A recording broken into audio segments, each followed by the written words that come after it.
Okay. Good evening. Oh, that worked. Thank you. Welcome to First Parish in Concord. I'm Peter Lowett from the Environmental Leadership Team here at First Parish. First Parish is an accredited green sanctuary through the Unitarian Universalist Association's Green Sanctuary Certification Program.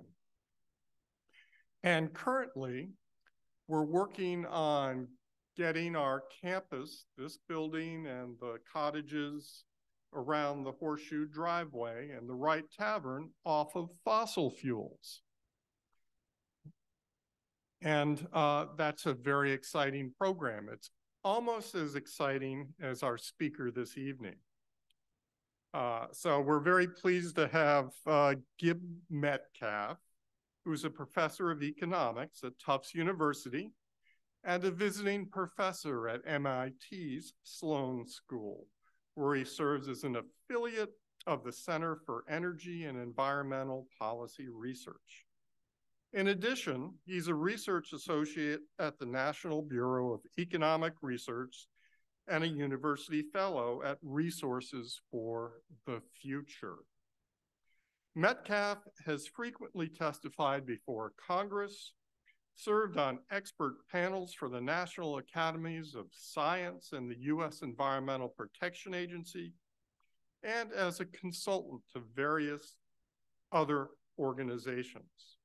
During 2011 and 2012, he served as a Deputy Assistant Secretary for Environment and Energy at the U.S. Department of the Treasury, where he was the founding U.S. board member for the UN-based Green Climate Fund.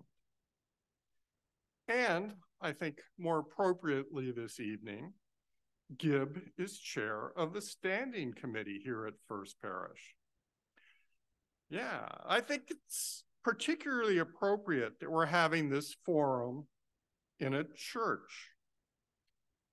Religion is a means of coping with the eco-anxiety associated with climate change. On the one hand, our planet is in peril, as a perusal of any headline will tell you. But on the other, we can see a glimmer of hope as our adoption of renewables worldwide and in the US is actually ahead of what has been forecast. Pope Francis just clarified in a recent amendment to his encyclical on the climate that communities, people, and nations need to take action now to address climate change. Our planet is in peril.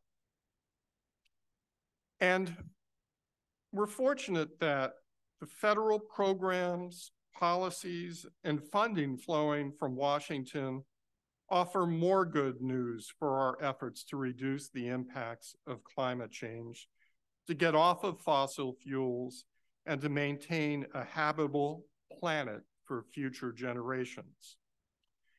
We're happy to have Gib here this evening to address some of these federal policies and measures the Biden administration is deploying to help achieve these goals. Please join me in welcoming Gib Metcalf.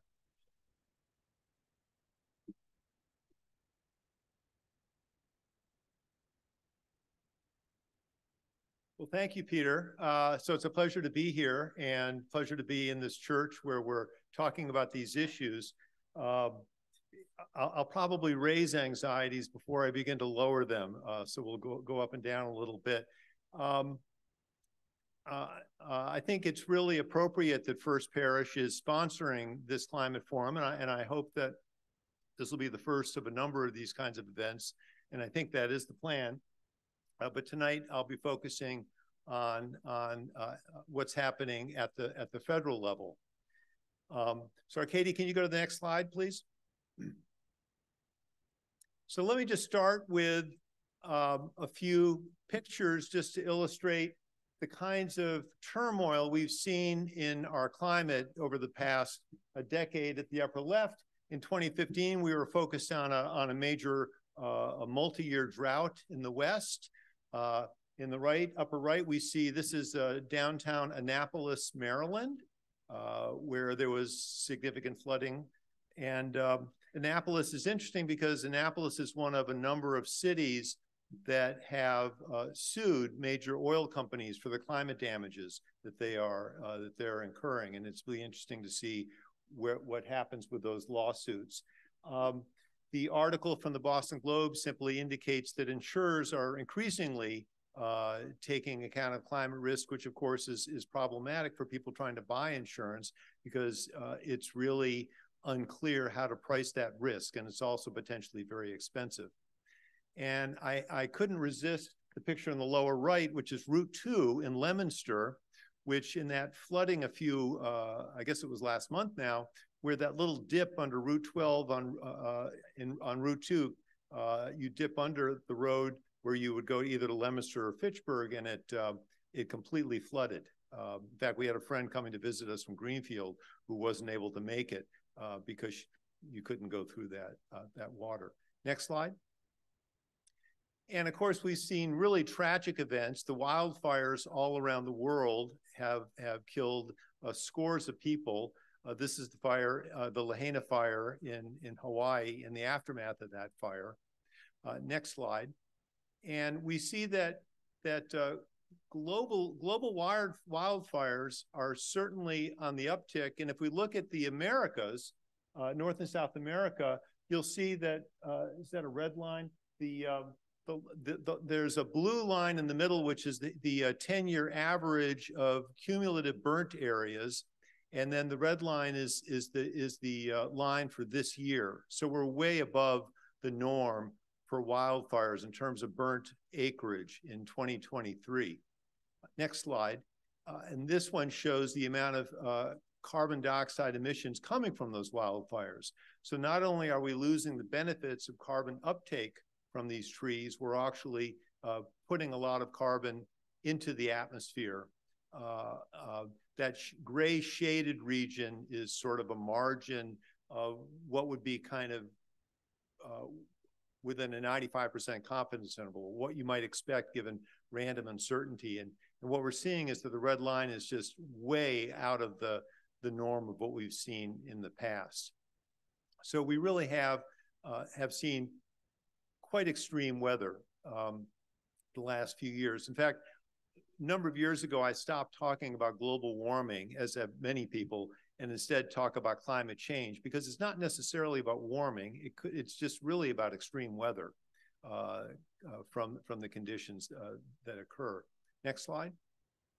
And in fact, we can measure extreme weather. NOAA has an index that they compute every month and update it every month. And what this shows is it's a measure of situations where it's been hotter than usual or colder than usual, rainier than usual, drier than usual. And this all gets sort of combined into a single index, and normal conditions would be 20%. 20% of the time we might expect extreme weather. And so each of these bars is a year, and it starts at 1910. This is really tiny font for this, but so it goes from 1910 all the way up to the present. And the bar is indicating what is the measure. The red bar indicates the value of the index in an individual year. And that green line that sort of runs through the data is just a smooth average. And what you see is that in the last 10, 15 years, that green line is going up, indicating that we are on an upward trend of more extreme weather. In fact, the last couple of years, 2 years ago, the measure hit an all-time high. This is for the United States. Next slide. And if you actually look at different regions, the upper right is for the Northeast, and we've sort of doubled our extreme weather impact. We've gone from about 20% to about 40%. So there's much more, we're seeing more extreme weather than nationally is the case. And the left-hand graphic shows the Western United States. And there you're seeing almost a tripling, going from about 20 to about 50, 55%. So the national average certainly shows we're seeing more extreme weather, but certain parts of the country are seeing even more extreme weather than we're seeing at a national average. Next slide. So that's damages that we are already seeing just in the United States. I could certainly show you things from around the world. But just to step back for a moment, what is the source of the problem? Well, the source of the problem is the accumulation of greenhouse gases in the atmosphere.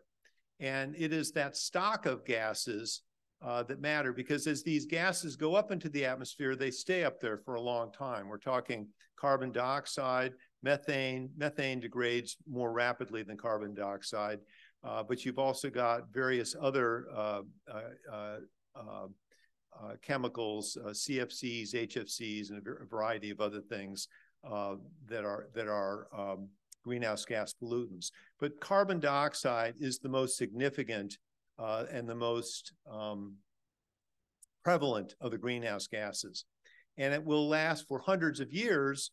So I always like to remind people that Henry Ford took a ride a little over 100 years ago, and some of that carbon dioxide that came out of his tailpipe of his Model T is still up there floating around in the atmosphere.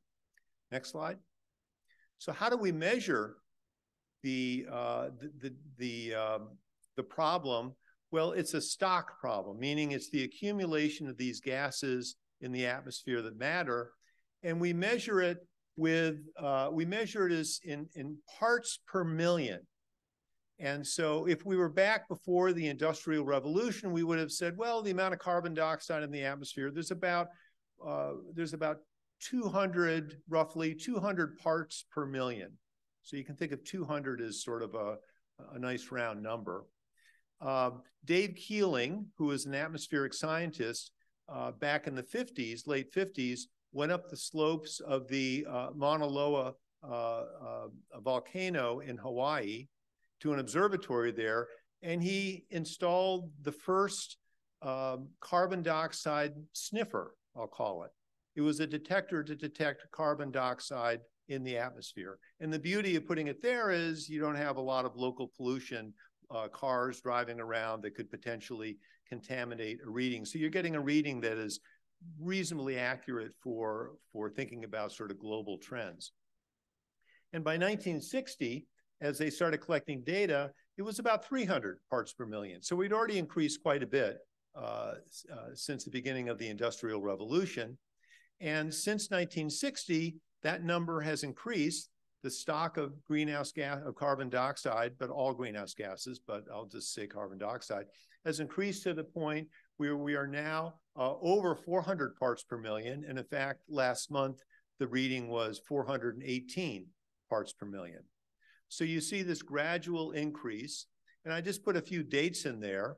Earth Day, when the UN Framework Convention on Climate Change, the UNFCCC, that was signed. That was when we came together and said globally that we're going to actually do something about this problem. We had the Kyoto Protocol, which was the first effort to reduce emissions, and then the Paris Agreement in 2015. You'll see that not much has occurred to blunt the inexorable rise in the stock of greenhouse gas emissions, or the stock of the gases, except for one thing. The one thing that actually led to a sort of almost a leveling off of the growth in the stock of greenhouse gases was the explosion of Mount Pinatubo back in 1991, I guess it was, because that put a lot of sulfates into the atmosphere that act as a global coolant. And also reduced uptake.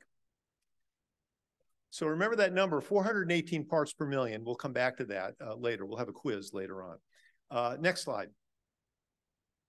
So what's the relationship? Well, before we get to the relationship with temperature, let's just address the question. Well, there's a lot of variability in climate, and couldn't this just be natural variation?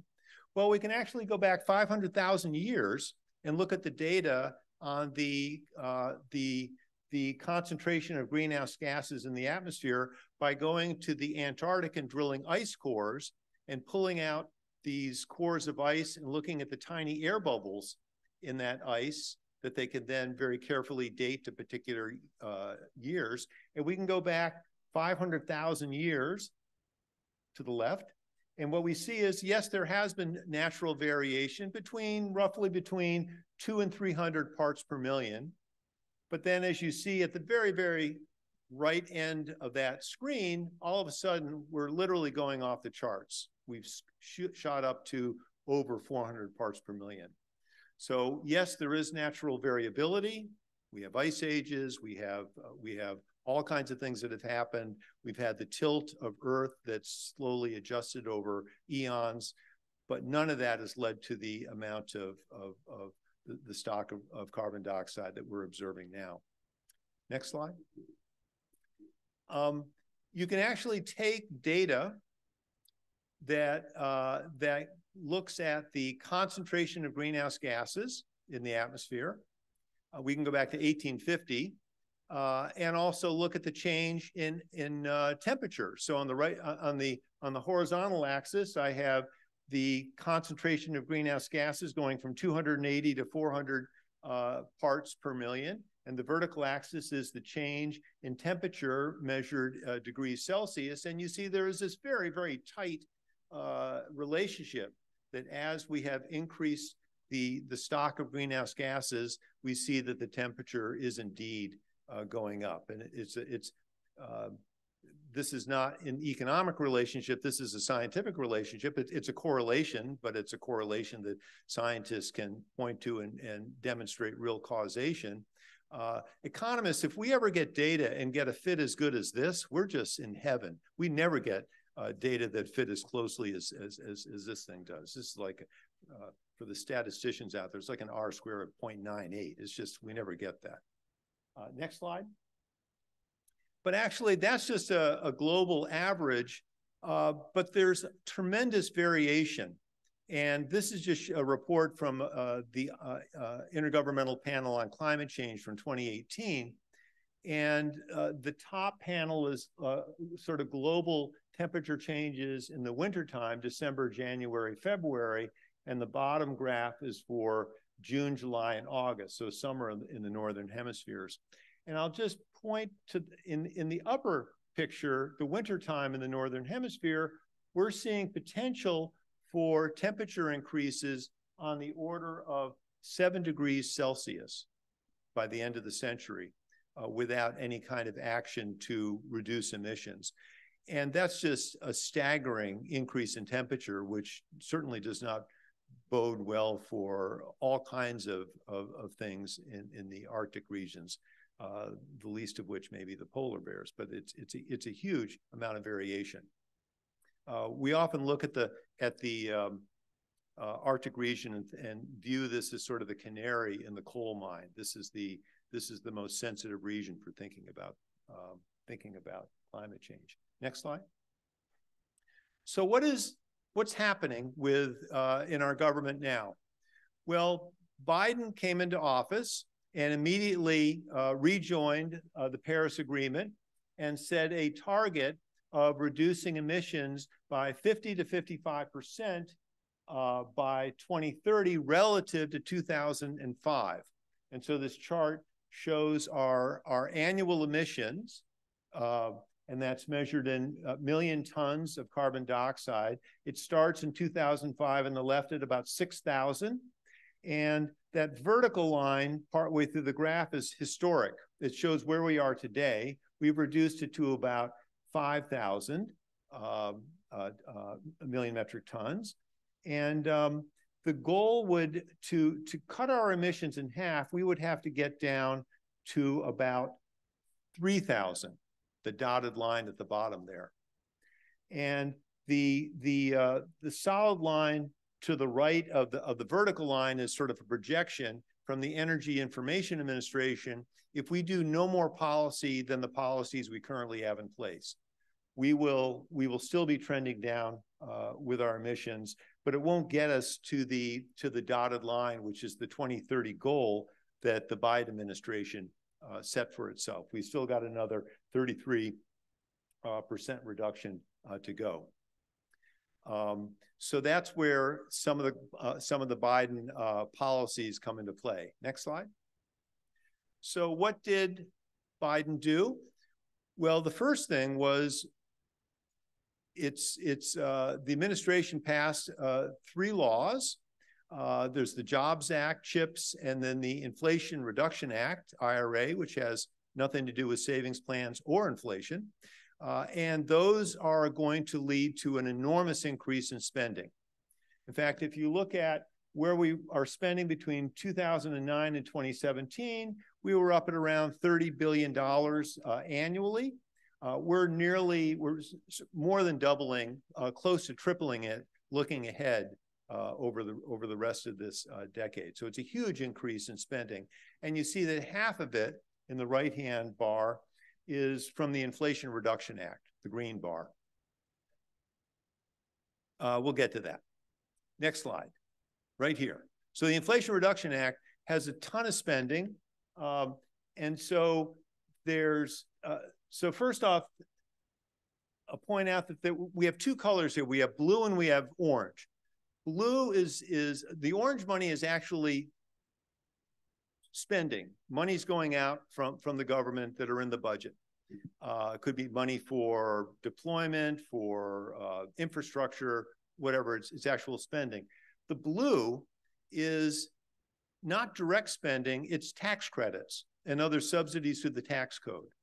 So I can give Peter $100 either by writing him a check or passing a law that gives him a $100 tax credit to anyone who happens to live on a certain street in Concord, right across from a park, that, you know, you can write this law in such a way that only Peter is eligible for this tax credit. Either way, it puts $100 in his pocket. And Congress much prefers to use tax credits as a way to fund programs than to actually spend money for the political optics. Now, it's difficult to see what these different bars are. The bar to the far left is electricity. So we're going to be spending a lot of money to green the grid. The next bar over is transportation, and then you've got manufacturing and building and energy efficiency, and then you've got a few more bars after that. So the bulk of the spending initially is electricity, transportation, manufacturing. It's going to be we have a whole slew of tax credits for electric vehicles, for installation in your home, for solar and wind projects, for hydrogen. We saw there are these new hydrogen hubs that are being established across the country. There's all kinds of efforts underway to spend for green technologies. Next slide.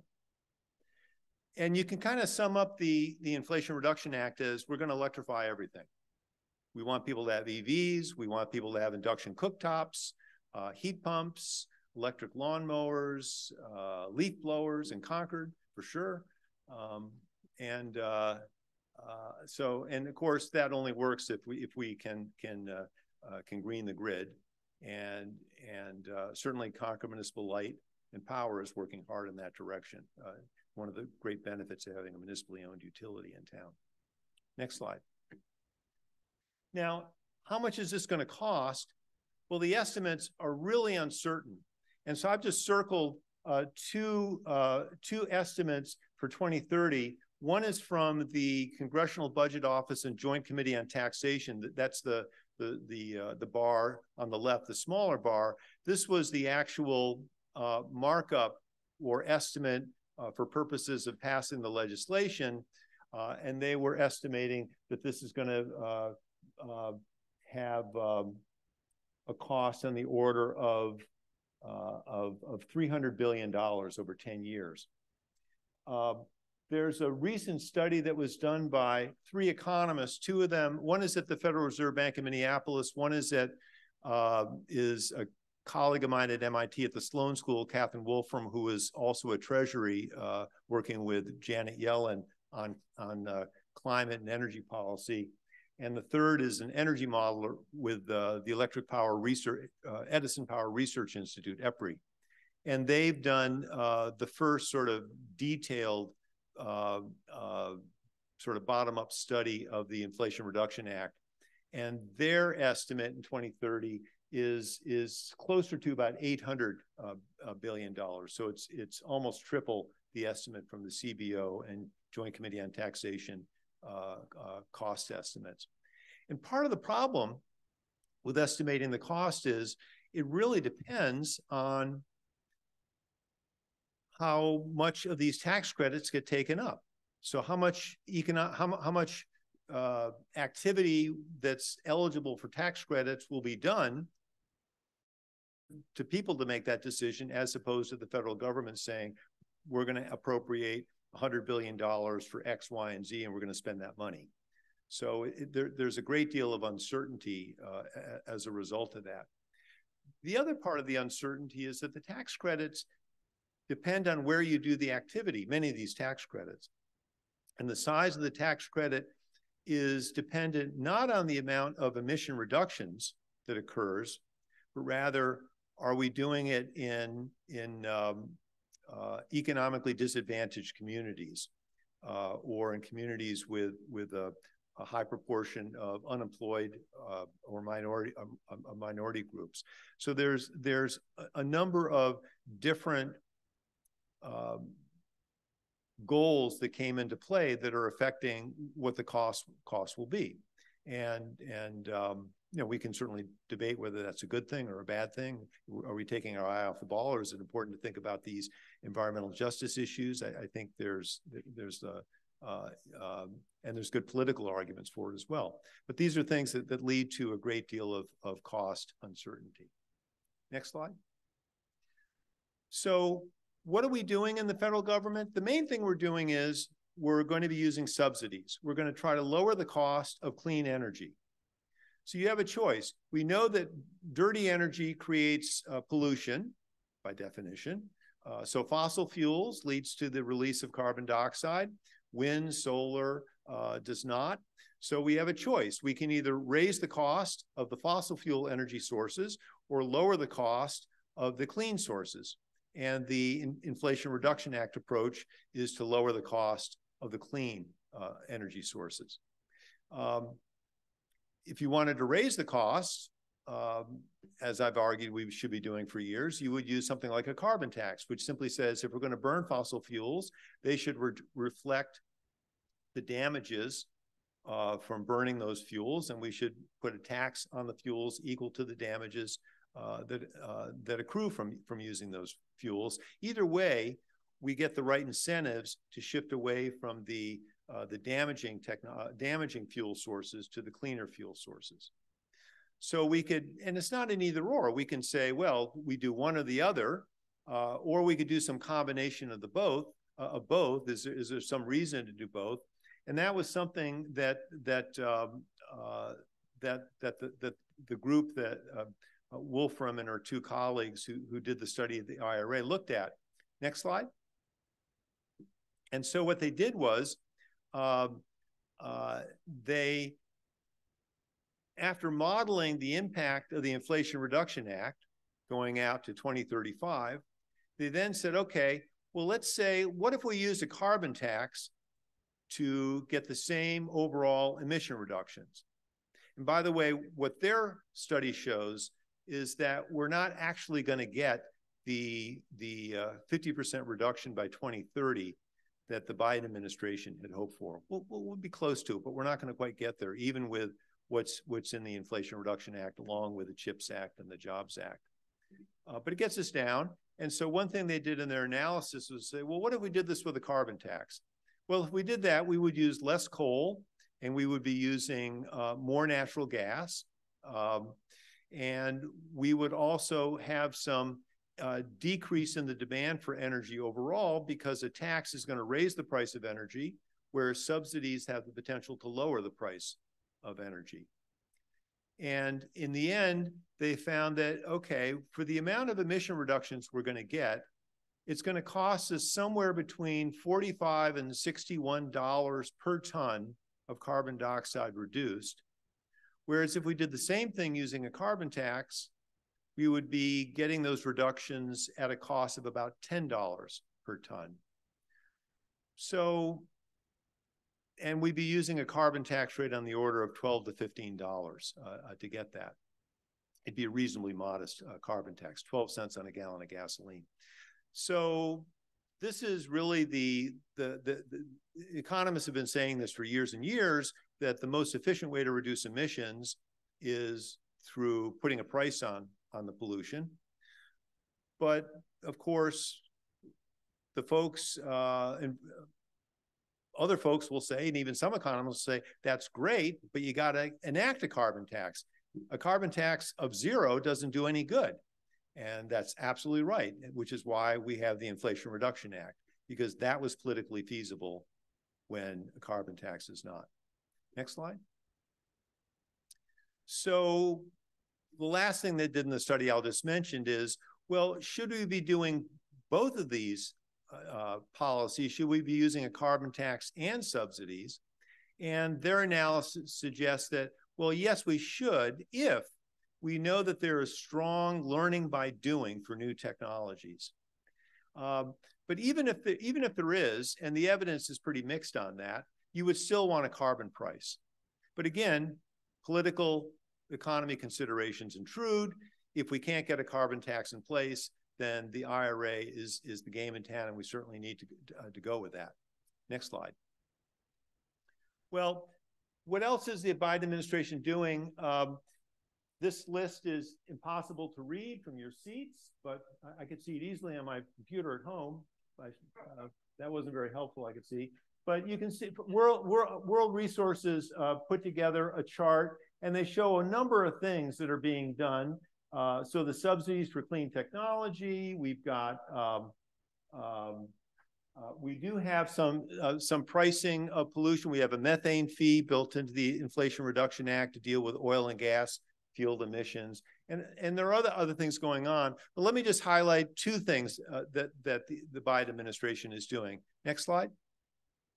And I'm almost done. So the first is that in the Obama administration, a very creative thing was done, and it was to say, okay, we know that greenhouse gas emissions are causing damages. We should measure them. We should come up with a dollar-based measure of those costs, and we should use it in regulatory policy enactment. If we're going to do a policy, say, to set higher fuel economy standards, we should take into account the damages from carbon dioxide and other greenhouse gas emissions. And so they went through a very rigorous interagency process in the Obama administration and came up with a measure of the social cost of carbon, which is the incremental cost to society from one more ton of emissions.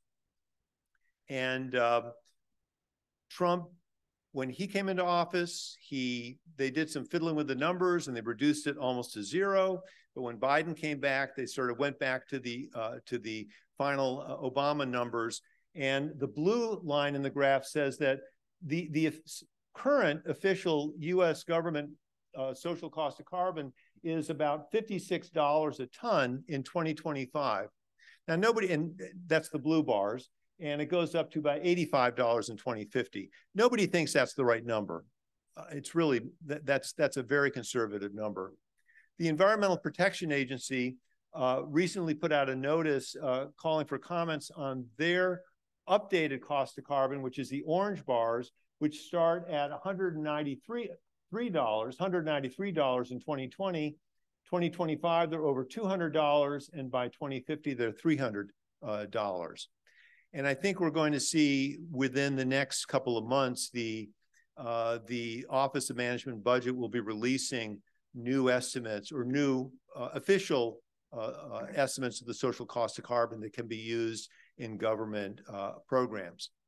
Now, this was initially put in place so that any new regulation, you have to do a cost-benefit analysis, and if the benefits exceed the cost, then we should do the regulation. And one of the benefits of regulation is that it can reduce the amount of greenhouse gas emissions in the future, and we should count that as a benefit. And how do we measure that benefit? Well, we use the social cost of carbon.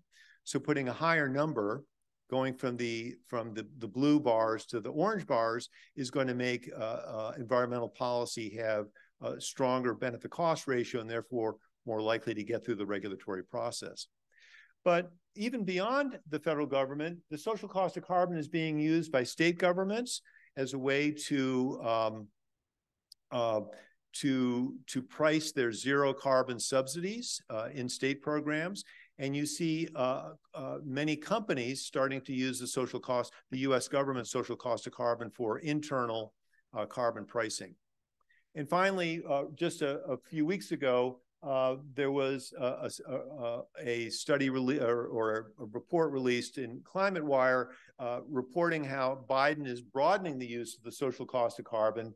They want to use it for procurement in federal agencies, for permitting decisions, for federal assistance programs, and a variety of other uses. So it is a way of sort of spreading the use so that we are now taking climate considerations into a whole host of federal government activities.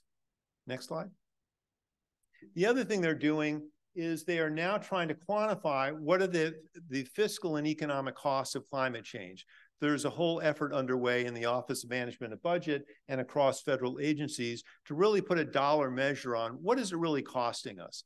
And again, I think this is extraordinarily important for sort of focusing attention on the problem and creating more pressure for even stronger policy down the road. Next slide.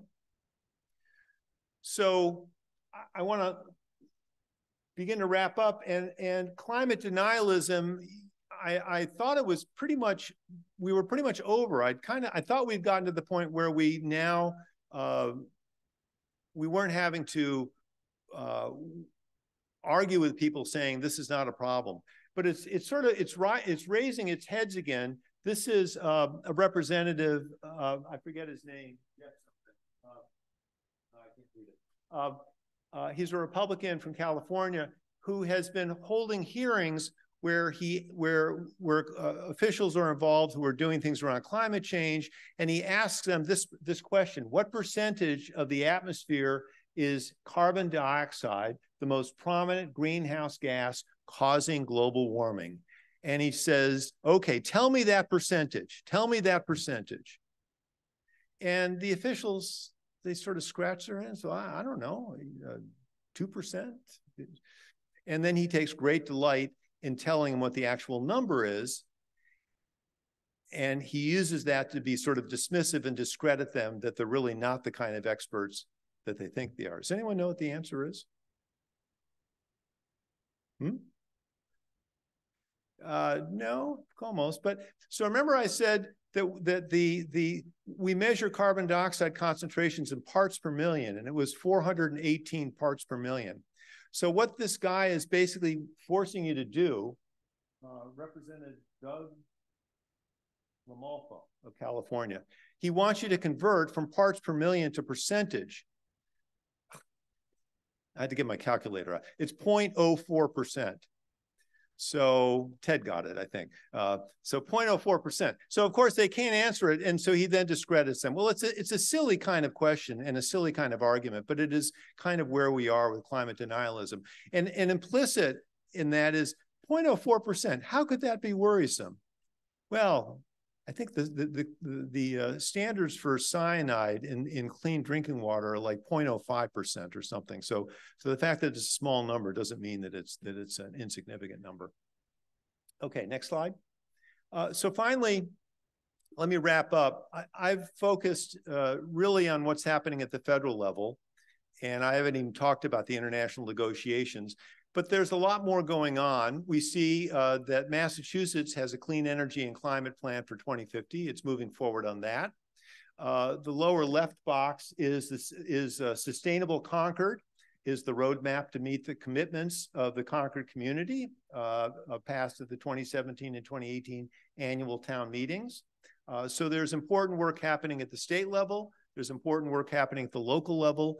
And of course, we have Hanscom Field and the efforts to stop private jet expansion, which is also, I think, an important partly symbolic, but a real issue, and one that I think helps focus attention on some of the crazy kinds of things we allow that ought to end.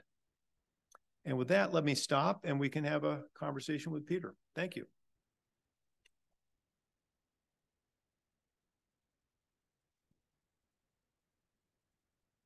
All right, thank you, folks. So those of you at home on Zoom, we welcome your questions in the chat, and Diane will be relaying those to us.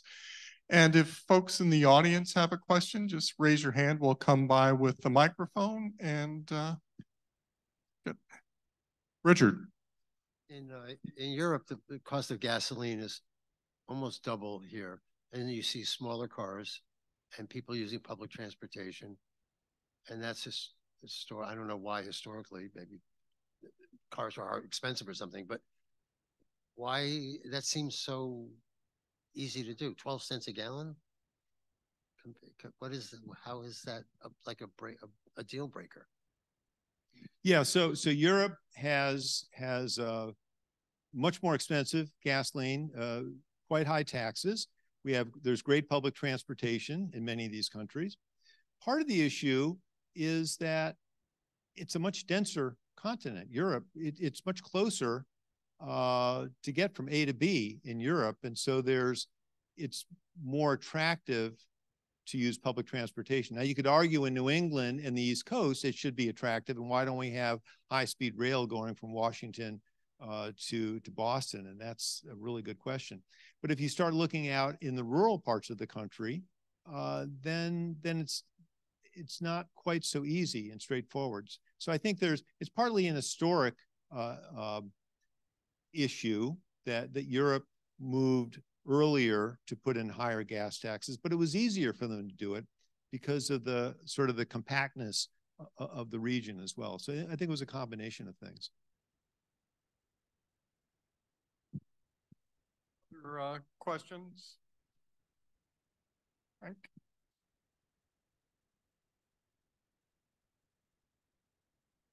Yeah, even with these incentives, can we get off natural gas? My concern is the more things that are electric, the more electricity we have to generate.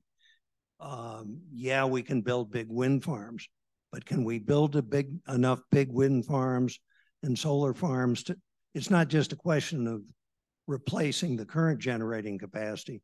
You've got to have additional generating capacity. Has anybody modeled that out and said, how long is it going to take us to get off gas? So that's a really good question. And there is modeling that has shown paths that get us there. There's Jesse Jenkins, who is an energy modeler at Princeton, has something called the REPEAT project. It's an acronym for something, but where he sort of showed us what is the pathway that gets us there. It includes things like nuclear power, potentially, or carbon capture and sequestration, which is to say that we can burn coal and natural gas, but capture the greenhouse gases and then store them underground, which we know in principle we can do, but can we do it at scale? That's unclear. The other issue is it's not just a question of can we build the offshore wind or solar or bring in hydropower from Canada for New England. It's not enough just to be able to build these projects. The other challenge is we don't have a transmission grid that can move the power around. With a more rational transmission grid planning system and an interconnection system where we connect projects to the grid, we would be building a lot of DC lines to be moving electricity from the wind regions in the central part of the country to the urban areas, or big solar arrays in the Southwest, again, to big urban areas. And that's going to be a huge challenge. And to me, that's going to be a major impediment to reaching these goals. So yeah, that's the billion-dollar question that we're spending a lot of money to try to answer. Gib, when you were talking about the Inflation Reduction Act, one of the tactics in there is incentives and tax credits as a major driver. Have economists looked at that in the context of what is necessary to move a decision point with a citizen or a commercial customer or whatever to actually create a much larger market share? In other words, if you're buying a $40,000 car, electric car, you're trying to move people off of fossil fuels to buy a car that is more environmentally sensitive, and you're offering $3,500. You're going to have X amount of people who find that as an advantage, others that will take the $3,500, and they would have done it anyway. They're free riders. But given the aggressiveness of where we have to go by 2030, have economists looked at how do we have to design these drivers, these financial drivers, in order to get 50% market share, or 60% of the people say, I want that. I'm changing my house out to heat pumps. I wasn't going to do it before because it was something like an 8 or 10-year return, but you give me a 3-year return, and all of a sudden we'll start lining up. Because what I see now is a trajectory that's going well, right? I mean, it's making an impact. But if we stay on that, we're going to get nowhere near 2030 where we're headed. We won't get anywhere near it. So what is the transformation and catalyst that would get 6 or 7 out of 10 people to actually take those practices in their homes and in their cars? Because that's where the biggest thing is. Do we know that? Well, economists have spent years, and I've been one of them, estimating the kinds of behavioral responses when you change prices in a way to get people, it's called price elasticity of demand. How much, if we lower the price, how much more will people buy? Demand curves are downward sloping. So a lot of work goes into estimating those. And that kind of work is embodied in the kind of analysis I showed you from the two economists and the modeler that did the analysis of the IRA. And what they're finding is what's in the IRA is not enough. So we got to go further than that. And what's the exact number you need? Well, you can look at the work that Jesse Jenkins has done, or some of the people out of modeling out of Stanford in their energy group out there. I can't give you an exact number and say, oh, it's going to be this, but clearly we would need to be doing more. But there's also the non-price things we have to do. There's the things like, do we allow states to be able to hold up the construction of interstate transmission lines? So if we have a line that's going to go through a state, but actually benefiting states on either end, there's a lot of control that, for example, New Hampshire had and Maine over a line to bring hydropower from Quebec into Massachusetts. So how do we deal with that? Well, we've got some language in legislation for back in 2009, but that really didn't fix the problem. We had these critical transmission corridors, I think they were called. Hasn't done much.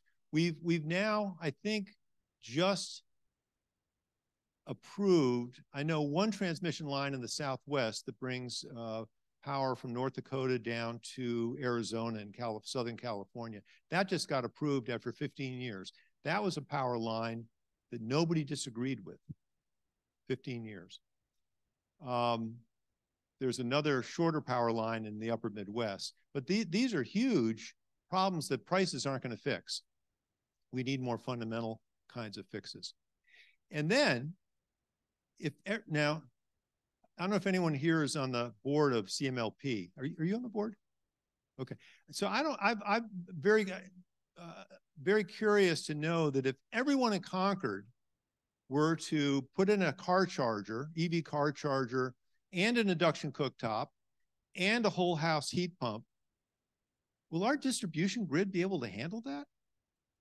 So I think there's going to be, and I'm not picking on Concord, I think this is a national problem that we need huge investment to be able to prepare ourselves for the kind of electrification.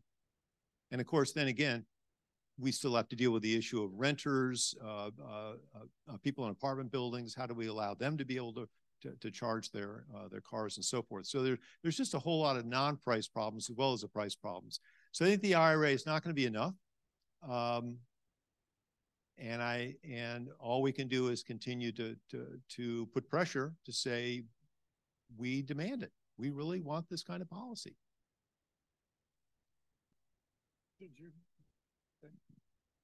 I was that's nobody's mentioned anything about fusion, and that seems to be that's a real hope. And is the federal government putting enough money into fusion? Probably not, but they're putting a lot of money into it. And Commonwealth Fusion out of Devon's is done a lot of really cool stuff, I'll say. But this is something, and I really hope that there are huge advances made in fusion, because that really would be a game changer. But even at the most optimistic, with the most optimistic timelines, we're not looking at fusion until 2050 or later. And we got to do stuff between now and 2050. So just Commonwealth Fusions thinks they'll have commercial fusion out in the marketplace in 2035. So we'll keep our fingers crossed and hope that they're on target. And I've been invited for the event in 2025 when they're going to prove that they can do it on a commercial scale. So I'm really excited and hopeful it'll be part of the solution. But the solution is going to involve a lot of these technologies that Gib is talking about. Now, I saw Dan had his hand up, and also Jim. Dan? I'm curious how much of the federal program is, rough percentages, is focused on R&D, and how much of it is sort of shovel-ready implementation programs? It's a smaller percentage. I can't give you an exact number, but it's most of the money is going out for tax credits for the money that we spend in the next decade is going to be money in tax credits that's going to be going out for technologies that already exist. There are tax credits for nuclear power and for hydrogen development. Those will come on more slowly, but those monies will be there. There is some direct spending on R&D. It was one of the smaller bars in the chart there over on the right. There's some for pure energy research, but more of it is more around hydrogen and particularly around blue hydrogen. We have various colors of hydrogen. And battery storage is also a huge thing that there's money being spent on. Gib, I want to ask sort of an inverse question of the incentives. You've talked a lot about incentive programs. Do you know if anybody studied resistance and specifically percentage of Americans that are resistant for different categories? I can imagine at least 3 off the top of my head. One, a group of people that don't want to change, and that could include fossil fuel industry, as well as probably political groups that don't want to change. Another is a group that doesn't care or is sort of ambiguous, and that could get to, you haven't reached my tipping point to make it economically in my interest to do so. And the third category of resistance might be people that don't understand the issue. And I have to admit, I'm here tonight trying to learn some things because I keep finding that I'm ignorant about certain things. Like you mentioned $193 per metric ton of CO2. And I suddenly thought, I don't know what that represents. Like, how often do I emit a metric ton of CO2 myself? So there probably are other categories, but at least 3 of don't want to change, don't care, and don't understand the challenge. Any studies on that?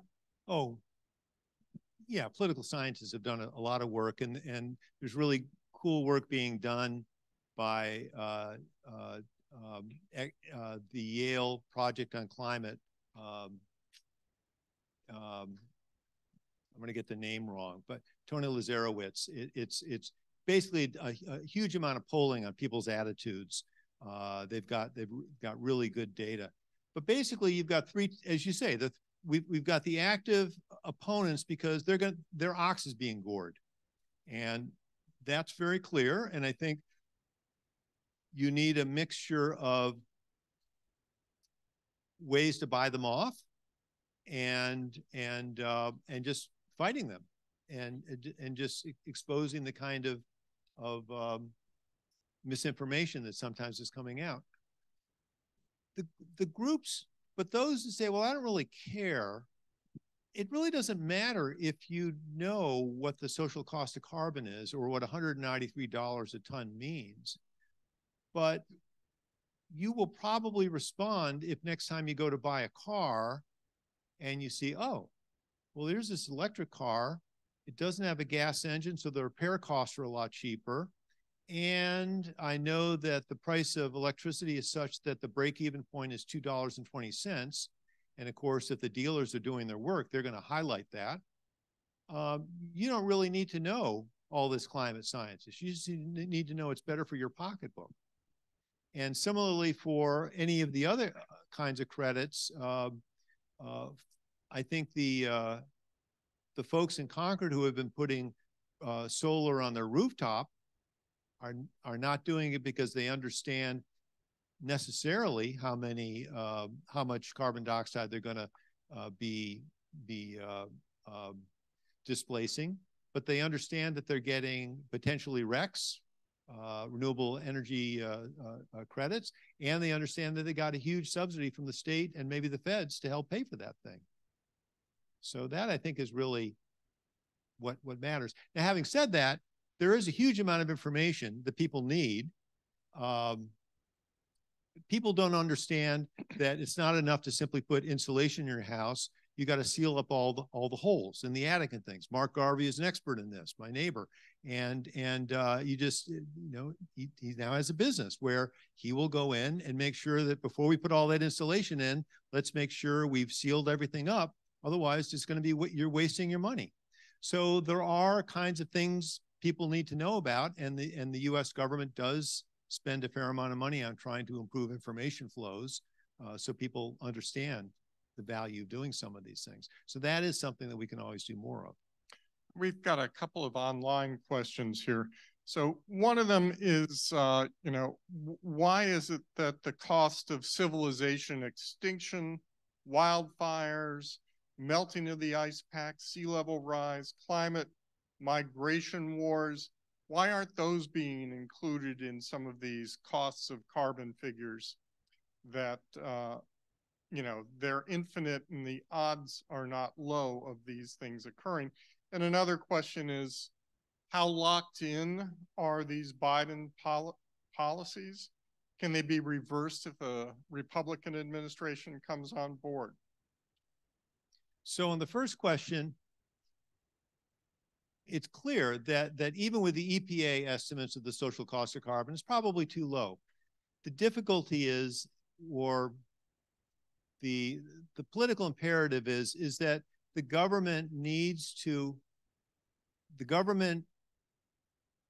workers at EPA and at Treasury and at Department of Energy, the folks working in the agencies who actually do this work, and they're incredibly dedicated, hardworking, and smart people, at least the group I worked with at Treasury were, they need defensible numbers. And if we don't know how to put a number on extinction, then we know there's some value out there that we're not capturing, but we can't include it in a number that we're going to use for regulatory analysis because it has to be defensible. It has to be defensible both for the politics, but also legally, because lawyers will pick you apart in court, and then that's the end of the regulation.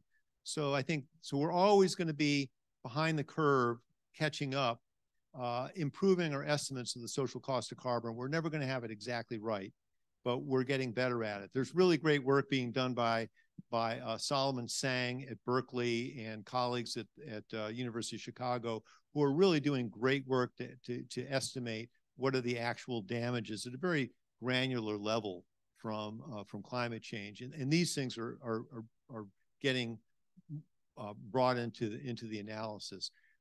But some of the big things in the question, absolutely legitimate questions, but but we need defensible numbers. And the second question was, what was the second question? Second question was, how entrenched are the Biden policies? If Republicans come in, can they change them? Yep. I was afraid you were going to say that. They can't change. If you've installed bought an EV, no, let's not do an EV. Let's do, if you built a wind farm, you still get 10 years of production tax credits, even if the legislation gets repealed tomorrow. So whatever has been done is protected, but obviously, yeah, legislation could change. Now, having said that, you don't just need someone in the White House, you need the House and you need the Senate. And these tax credits tend to be pretty popular, particularly when you see that a lot of the money is going into red districts. Yeah, the question was asked earlier about how much carbon dioxide we produce. Every gallon of gas burned is 20 gallons of carbon dioxide. So every 100 gallons is a ton of CO2.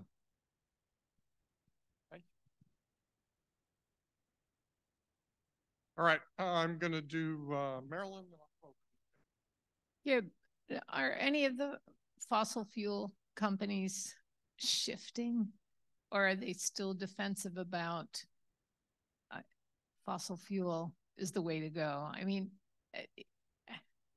it feels so unjustifiable, and I just wonder if they sort of, anybody's seeing the light to make it a more cooperative idea. You know, no, not really. I'd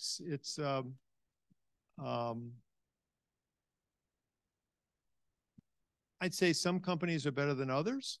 Some are actively trying to, BP for years has been active in trying to see if it could change itself to a company that's selling energy services rather than oil. So it was trying to figure out a way to do that. They actually were beginning to market the slogan Beyond Petroleum for a while.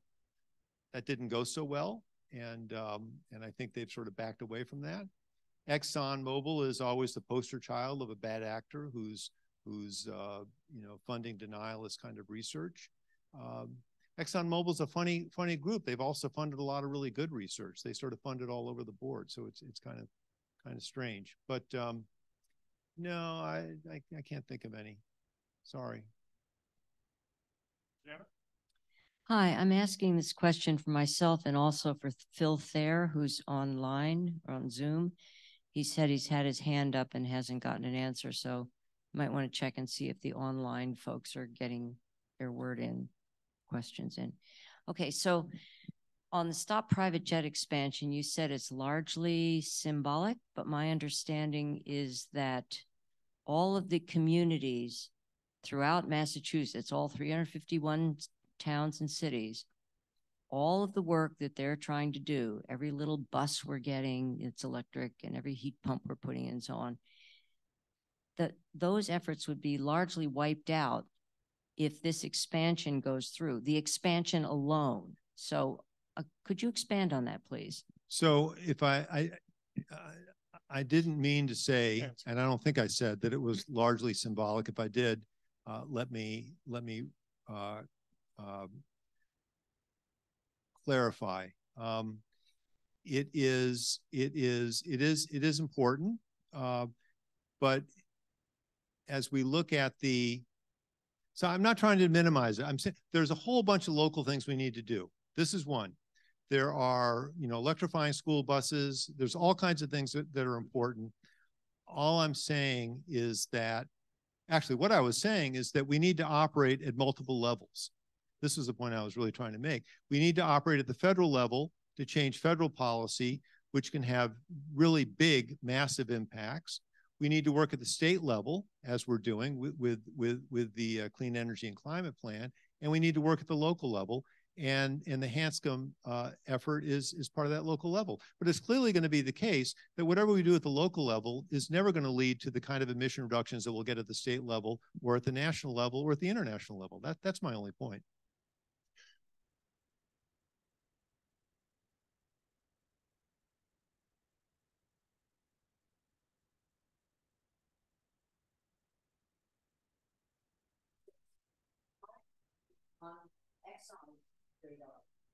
So I'm not going to argue with you. This is that we should or shouldn't be doing it. We should be doing it, yes. But to be clear, if this gets stopped, it's going to be stopped because Maura Healey stops it. Governor Healey stops it. So it won't create a precedent for the FAA. But it may, in the sense that other states will be more hesitant to think about expansions because they see the buzzsaw that Hanscom ran into, and that's very valuable. So yes, I totally agree. We've got a couple of online questions here. There's one from Christy Erickson. There's a tremendous possibility for load shifting. We bought a Volt in 2012 and drove almost entirely on electricity. We used about 3 megawatts hours per year, but by reducing use of our dryer, we were able to almost entirely offset that. We now have a power wall and 2 electric cars. We could easily shift our load to periods of low load. We also have solar with which to use our batteries, and it also reduces demand on the grid. So I think that was more of a statement. Questions? So there's cool stuff people are doing. No question about it. But some of these things are things that require a fair amount of knowledge to be able to do. But we'll get better at it as more people do them. And you can talk to your neighbors and see what they've done, and then do more of those things.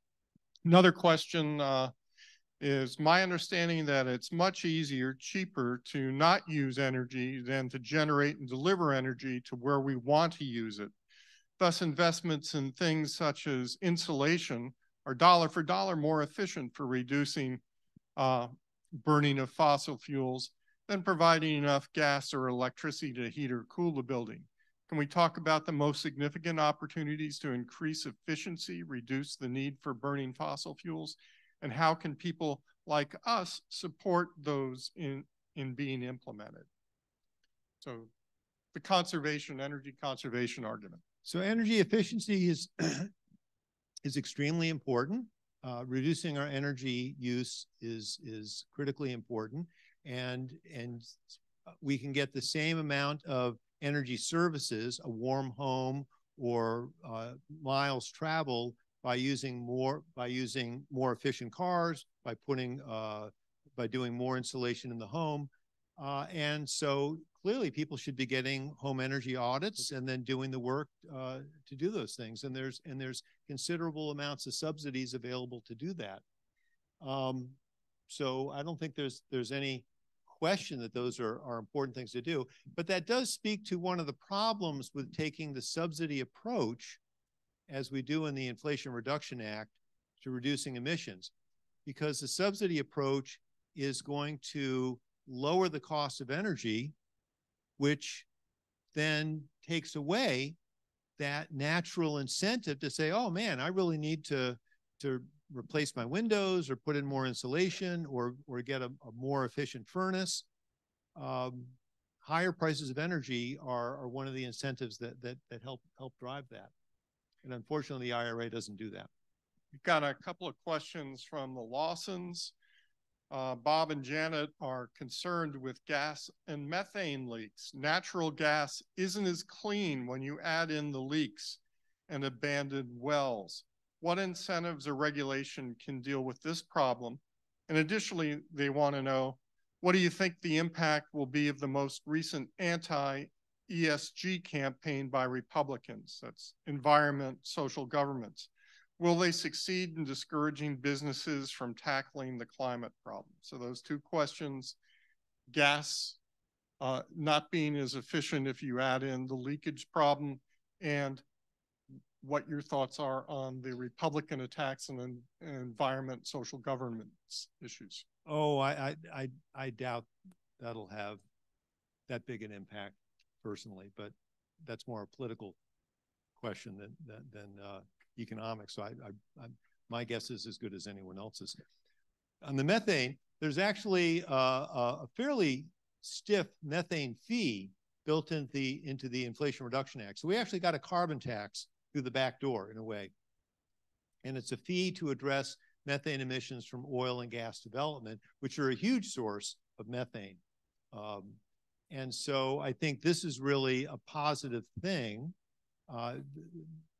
The questioner is exactly right that if we take into account methane leaks, then natural gas is not nearly as clean as it appears to be. If you ignore the methane leaks, the amount of carbon dioxide per unit of energy from natural gas is about half that of coal.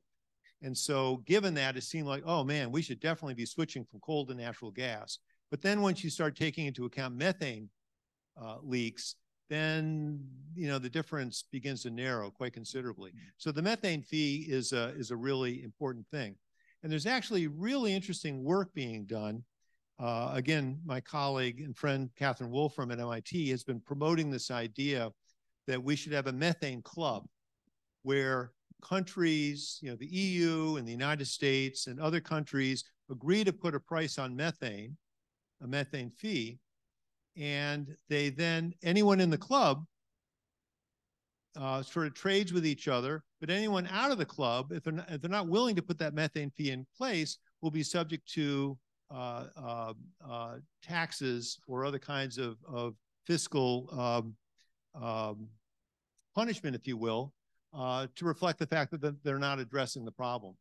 And this is something that could take place. I think it's politically feasible because methane is something that you can spend some money at the field level and deal with and potentially reduce those emissions and get coalitions to build on that.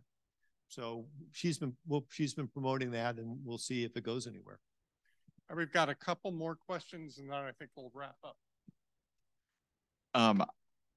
I'm kind of curious about battery technology and the cost of, particularly from like an infrastructure perspective.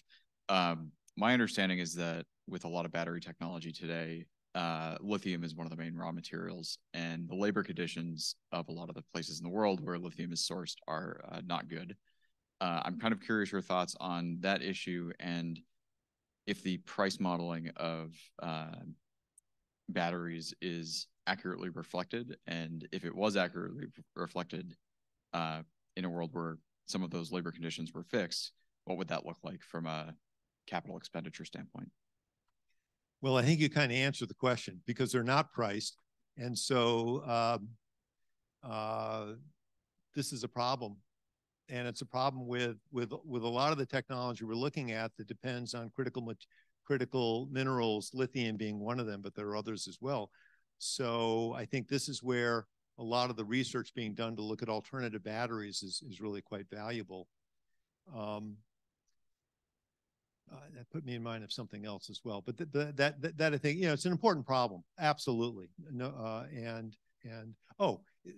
it also puts me in mind of we've got this problem in Massachusetts where we're trying to pay for the transmission grid by putting it into the price of electricity. And by doing this, it raises the price of electricity and it makes buying an electric car a little bit less attractive. So setting aside the lithium issue. Well, if we were to shift some of those costs into a fixed charge, because the transmission grid is really a fixed charge from your perspective as a homeowner or renter, it's the ability to connect into the grid that really matters. We could bring down electric rates in a way to make it more attractive to buy an electric vehicle. But of course, if you do that, that has negative distributional impacts. So there are ways to address that in terms of income-based reductions in bills. And Senator Mike Barrett has actually filed legislation to get at that problem. So I think your question raises an important sort of pollution, equity, distribution issue around batteries, but it's actually emblematic of a much broader set of issues where we're trying to balance different kinds of goals and how do we address them? Yeah. Mark? You may have covered this already, but in your conversations, is there any sort of discussion by experts about how to reduce emissions from meat factories?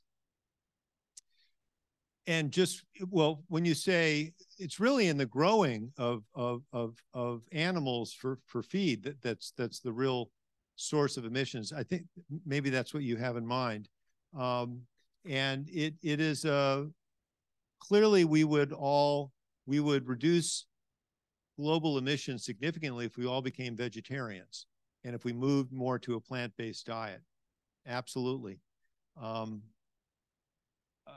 That's going to be a challenging one for sure. But we can move in that direction, certainly. To be honest, it's not something I know a whole lot about, other than I know that the carbon impact of a heavy meat diet is pretty intense. But I think you're dealing with real social issues to address that one. That's a real challenge. All right, so I think there's one question from Phil who's been waiting. Diane, if you could pick up the microphone and just sort of read it. And just to answer Amar's question, there was a really interesting piece on 60 Minutes about people using seaweed to put in cattle feed. It reduces the amount of methane that they produce. So, seaweed, less farting. It's belching, by the way. Oh, belching, excuse me. Let's get the right end of the animal. Okay. Phil Thayer asked the following. Regarding your question about Concord Light, the Light Board is confident that Concord Light will be able to expand capacity and time to accommodate increased electrification over the next decade. So. Great. Okay. Glad to hear. There's a general question too about. But I'm not sure that Concord is representative of the entire country, though. But I'm glad to hear Concord is prepared. Yeah. And then there's a general question from a few people. What are the biggest leverage points in terms of making major positive results in climate action?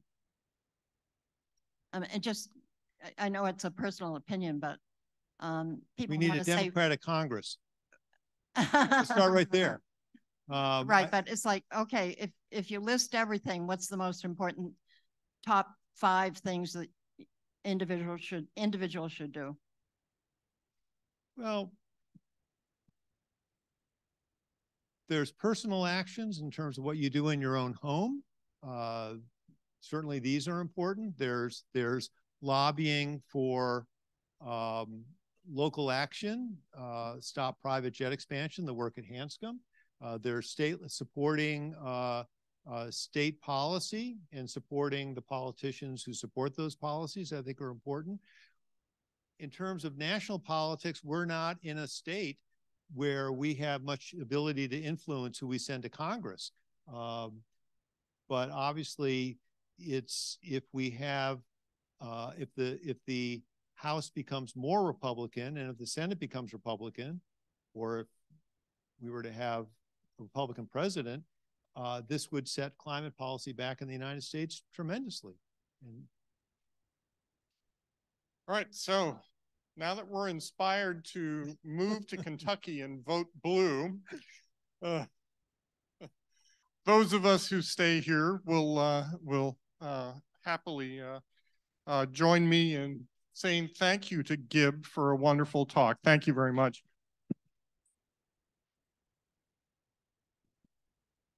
And we'll have this on YouTube, and we'll have it linked to the First Parish website at some point in the future. So thank you for coming out. If you're interested in what we're doing to green this particular facility, there's some handouts on the table as you're leaving the front door. So again, thank you for attending, and we appreciate it. And everybody have a great evening and drive home safely.